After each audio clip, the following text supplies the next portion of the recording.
Армысыздар құрметті байғымыз көрермендері. Біз Қарағанды облысында Саумал биотек зауытының ашылу салтанатына келдік. Амандық болса сіздерге елімізден шығып жатқан бие сүтінен сублимацияланған өнімдерді қалай жасалады және де ашылу салтанаты қалай өтті, осы барыспен толығымен таныстыратын боламыз. All I ever wanted was a black grand national. Fuck being rational, give them what they asked for. It's not enough. Few solid niggas left, but it's not enough. Few bitches that are really step, but it's... Құрметті біздің көрермен, менің қасымда қазір Ғалымжан Қадырбекұлы тұр. Осы Саумал биотек компаниясының зауытының директоры. Осында әртүрлі өнімдерді өндіресіздер. Қысқаша қандай өнімдер өндіресіздер және де қандай процестен өндіресіздер, сол туралы ақпарат бере кетсеңіз. Біріншіден, осы біз тұрған зауыт қазіргі Саумал биотек деген біздің компания. Былтыр салып бастадық 24 жылы, биыл қыркүйек айының 25 жылда іске қостық. 2,4 миллиард теңге мына проектке инвестициялар құйылды. 50 шақты орын тұр қызметкерлерді, және жалпы біздің көлеміміз 1800 квадрат метр.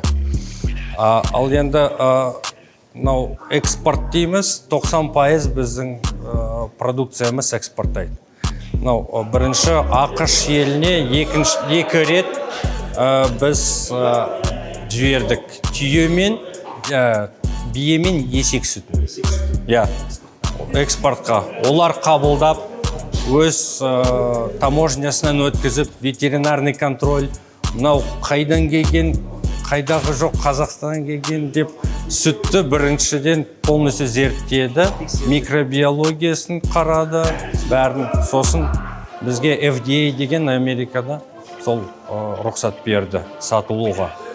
Қазіргі күнге Амазонда, Америкада сатылады. Бұл жалпы зауыт еліміздегі алғашқы балаларға арналған өнімді өндіретін зауыт қой, қателеспесем, және де әлемдік деңгейдегі сапа жағынан алдыңғы қатардағы өндіруші. Біз бірінші очередь дейміз. Ол жалпы 1 жастан 99 жасқа дейін кісілер оны ішілді. Алады дейсіз. Ал екінші очередь десек, бала туғаннан 0-ден 6 айға дейін және 6 айдан 12-ге дейін. Қазір Голландияның зерттеушілері бізге рецептура істеп жатыр. Өйткені бие сүті ананың сүтіне енді өте жақын ғой. Содан олар әсіресе соған өз интерестері барды. Өйткені әлемдегі бірінші және ең жақсы балаларға болатын тағамның сол сондай жоспар бар бізде. Осы зауытқа біз 27-ден 29-ға дейін салатын боламыз зауытты. Осы төңіректе екінші очередь дейміз мұна зауыт. Бұл алдағы жылға жоспарланып отыр. Бұйыртса. Сәтімен болсын деп тілейміз. Рахмет. Сырье дейміз, енді шикізатты бие сүтін осы Қарағанды облысынан жинап жатырмыз бүгінгі күнге. Түйе сүтін оңтүстік Қазақстаннан әкеліп жатыр. Оңтүстік Қазақстаннан әкеліп, осында сублимациялап, армен қарай экспорттап жатырсыздар. Бізде осында екі технология, сублимация мен распыление деген технология бар. Біз қазір осы распылениядан бастайтын болайық. Өзіңіз түсіндіріп, тізгінді алып, таныстырсаңыз. Можно отойти? Ана жақтан молоковоз келеді. Сүттер келеді? Сүт. Сосын шлангымен бірінші танкқа сүт жиналады. Фильтрация етеді, фильтрование болады, және сосын пастеризаторға жіберіледі. Пастеризациядан кейін енді бүкіл микробтарды бәрін жойғаннан кейін, ол уже сушкаға әр таман барып келесі этапқа өтеді дейсіз ғой. Мынау енді классический енді распылительный сушка. Үстінен сүт распыляция етеді, астынан ауа 180 градус ауа. Сонда секундтарда сол кептіріліп, ұнтақ күйінде мына жерде астында аламыз. Пакеттерде. Яғни бие сүті құйылып тұрады, астынан желмен бірге кептіріп. Жел. Ыстық жел келіп, секундтарда мынаны кептіріп, мына жерде аламыз. Вакуумдап толтырып шығады дейсіз ғой? Иә. Өйткені қазір сублимацияға барсақ, оның айырылмашылығы 24 сағат кептірілу керек. Яғни осы секундтар десек, распыление, мынау минус температурамен кептіріледі. Жаңағы жылы температурада мынау керісінше мұздатып. Өйткені мұздатқаннан кейін енді сүтке бүкіл құрамын сақтайтын ең мықты негізі осы технология. Витаминдарды, белоктарды, майын, түрлі түсті микроэлементтер бәрі осының ішінде қалады. Сақталады дейсіз ғой? Өйткені анау енді ыстық ауамен кішкене жоғалтуымыз мүмкін.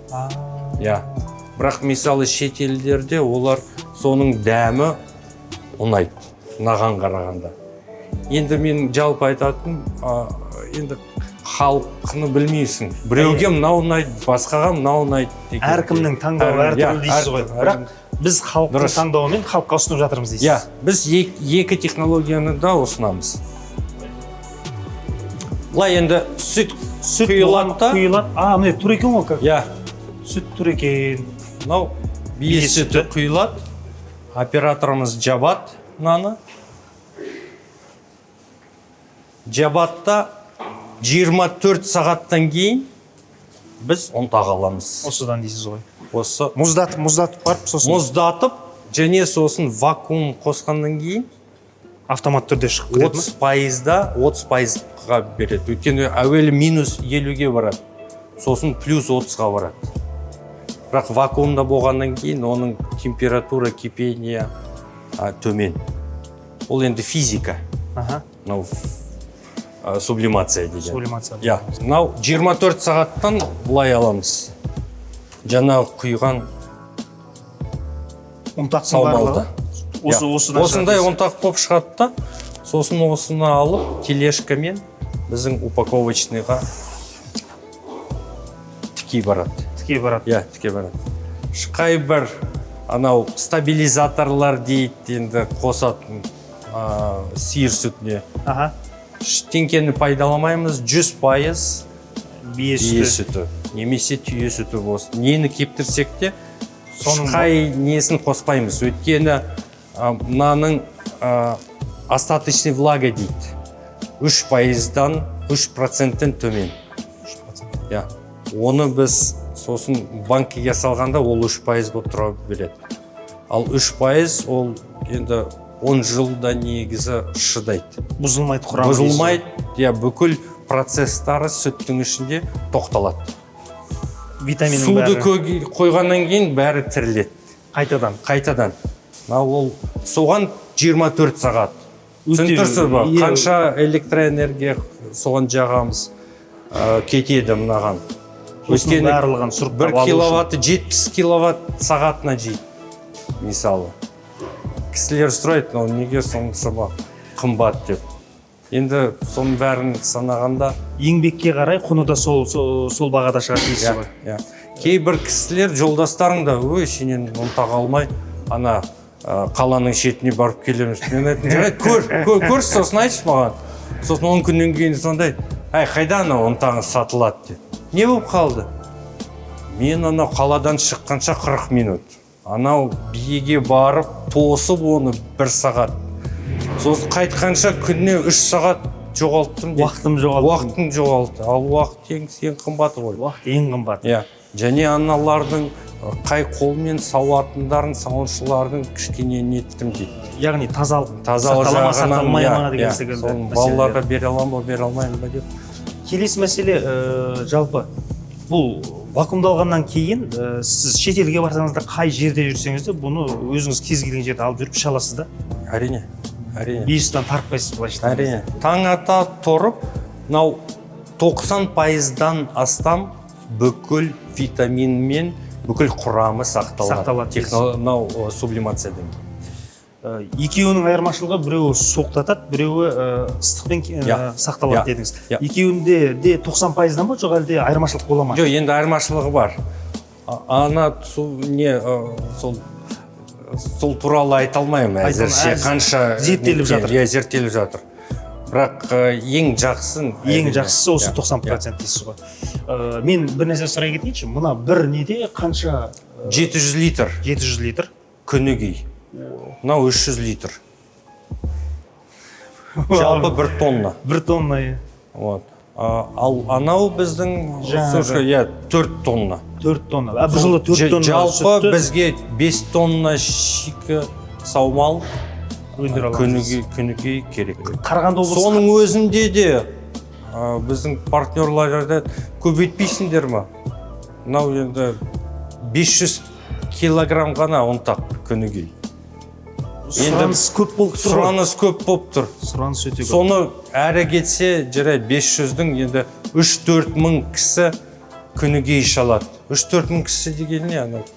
Қытайға барсаң, ақш-қа барсаң, миллиардтап. Қарапайым біздің өзіміздің елімізде 20 миллион халыққа жетіп отқан жоқ. Дұрыс. Және мынау төңіректе бүкіл сүт тапсыратындарды, мысалы, оларды бір жақсы сапаға шығарамыз. Оларға барып бүкіл сертификация істейміз. Өйткені өте маңызды, ол сүт басынан бастап бізге таза келсе, оны сосын біз фильтрование, пастеризация өткенде ол бізге оңайлы болады. Жеңіл өтеді. Жеңіл өтеді. Өте жақсы. Және біздің жаңағына көргеніңіз ақш дейміз, араб елдері дейміз, Европа, олар сапасына өте мән береді. Қайдағы жоқ сүтті апара алмайсың. Жалпы негізі тағам болғаннан кейін экспорттан өту өте қиын ғой. Өйткені кішкене ғана бір сырттан микроб түсіп кететін болса. 2 рет микроб түссе, сені жауып тастайды. Экспортқа да шыға алмайсың? 2 рет сенде шанс бар, мысалы, экспортқа. 1 рет ұстаса, саған предупреждение береді. Бірақ 2-ші рет ұстамаса, сен ешқашан ол елге шыға алмайсың. Және бүкіл ақпаратта да, бүкіл теледидарда ол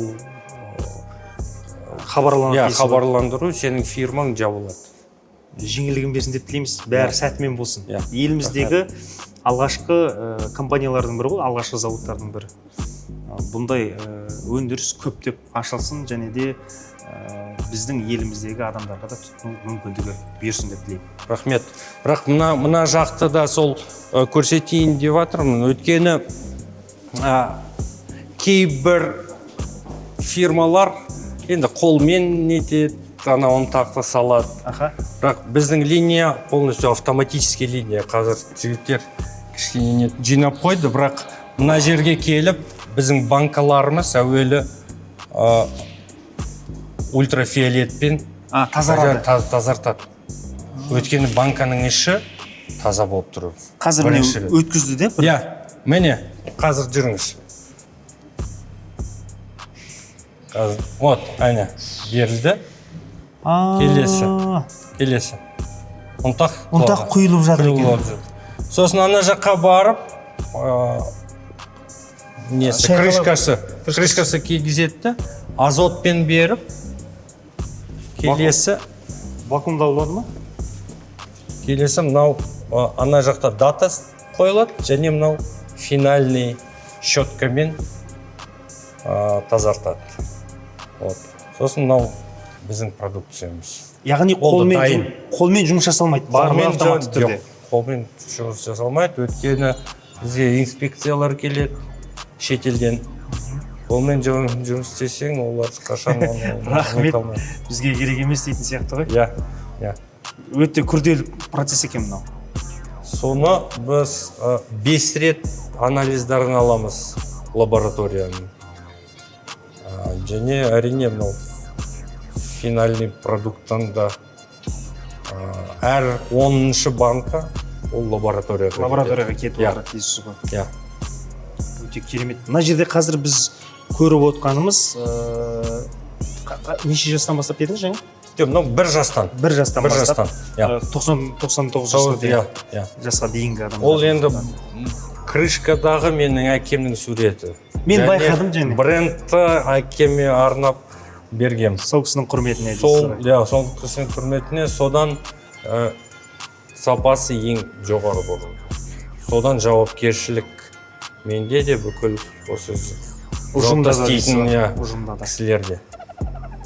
Берекелі, сәтті болсын деп тілейміз. Рахмет. Келгендеріңе рахмет. Сізге де рахмет. Осындай заводты ашқан біз өте көп күттік, және де бұл ашылды. Амандық болса, бұдан да үлкен деңгейге жетесіздер деп ойлаймын. Амандық болса. Жақсы күндерде жүздесейік. Уақыт бөлгеніңізге зор алғысымды білдіремін. Рахмет.